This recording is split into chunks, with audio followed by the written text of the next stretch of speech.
Growing up, my mom really liked hens and chicks, the tiny little plant called sempervivum, and they spread everywhere. Also, my dad growing up, he was a very strong kind of horticulturist. He did a lot of freelance landscaping around the place, so that love for gardening and plants was kind of inbred.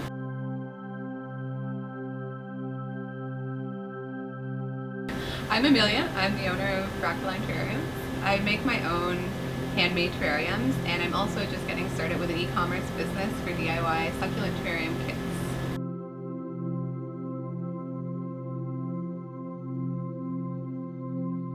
So I got here through a combination of frustration with the job market for my demographic and an attraction to a very plant-based agricultural rural lifestyle.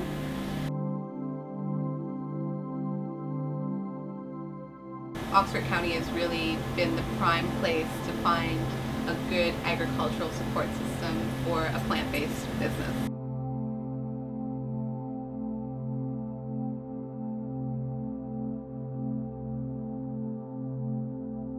What made me want to start my own business and start selling succulents and terrariums was a combination of not only having a ridiculously difficult time trying to find a job, despite having a very strong resume, really good interview skills. I thought, I've just graduated from the small business program.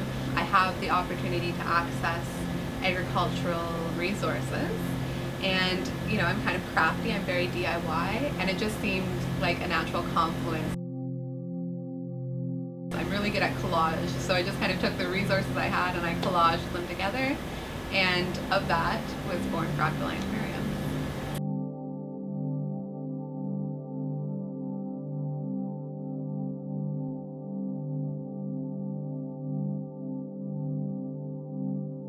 I had experience with small business. I had experience with small business centers. I was aware of the starter company program, and one of my first steps upon coming back to Oxford was to look into the Small Business Enterprise Center, which involves writing a business plan, submitting it, and then being approved for the starter company grant. I was also awarded a grant from the Oxford Small Business Support Center in Ingersoll.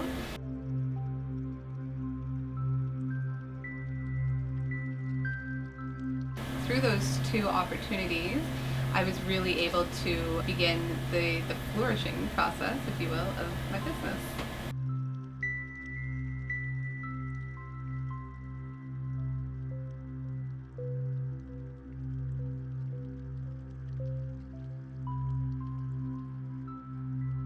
I mean, obviously I come out of school, I'm a fresh graduate, I am in debt, as most of us are, and despite there being a risk of going into further debt, I'm also very aware of what resources are available.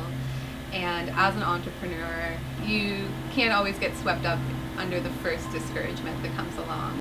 And I'm very lucky that I live in a place, in a scenario where I have a lot of resources, I have a lot of support. So for me, taking that risk was, it was still scary, but it looks as though it's actually the beginning of something, which is great. To having a successful business is to have passion, to have opportunities, and to be persistent. Those are really the three foundational elements of the equation to building a successful business. And a lot of entrepreneurs, ones that I've met, and myself for sure included, we all seem to have a very high locus of control where we might not be entirely satisfied with something unless we can kind of get our fingers into it. And I think that's kind of the drive that propels entrepreneurs.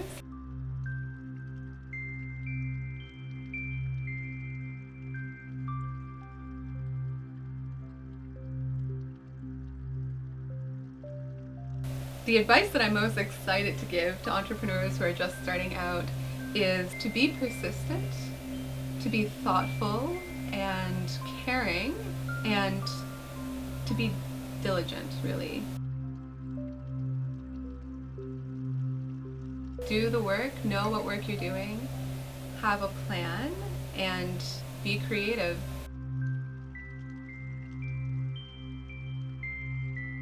when there are elements of discouragement, there's always a creative solution, and that's key.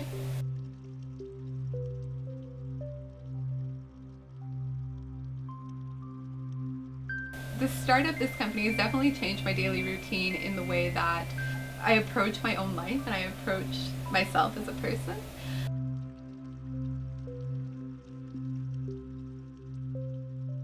I've become more open-minded and creative just by engaging more in those particular parts of myself, by working in a way that I have to be more creative in my interactions with the world, more creative with what I'm doing with my hands, a lot of problem solving. It's really affected the way that I approach the world in general, and those have been some really interesting changes.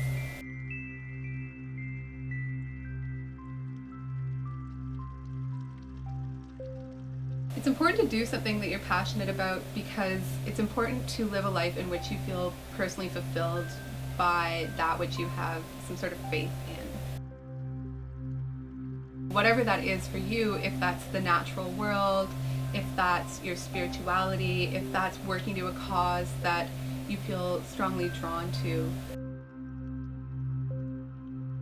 Self-fulfillment and mental emotional nourishment that comes out of that is incredibly important to live a wholesome life, and I feel very strongly about that.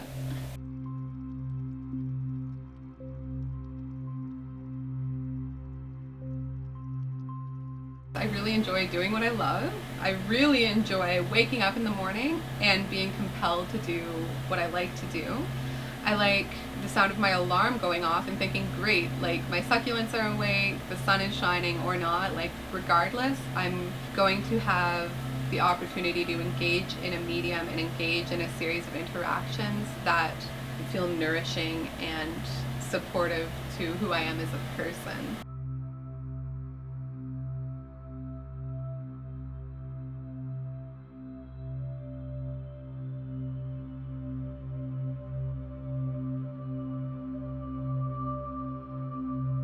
I could go on forever about the virtues of love of local.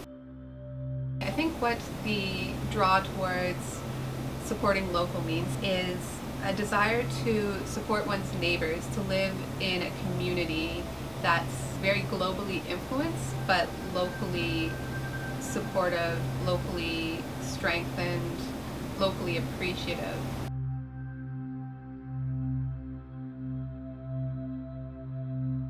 To also be able to look right beside us and appreciate and see what's right in front of our noses and right in our backyards and right within our communities really fosters shared support. It fosters a really rich set of resources that are more easily accessible for the people who live in the places they do without having to outsource so broadly and without having to spend more resources than what we're getting just on the process of acquiring those resources.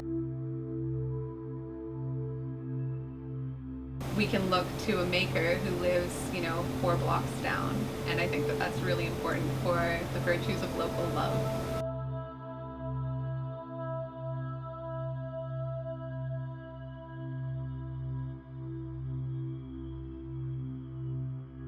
My name is Amelia. I'm the owner of Fractaline Terrariums, and I am Oxford proud.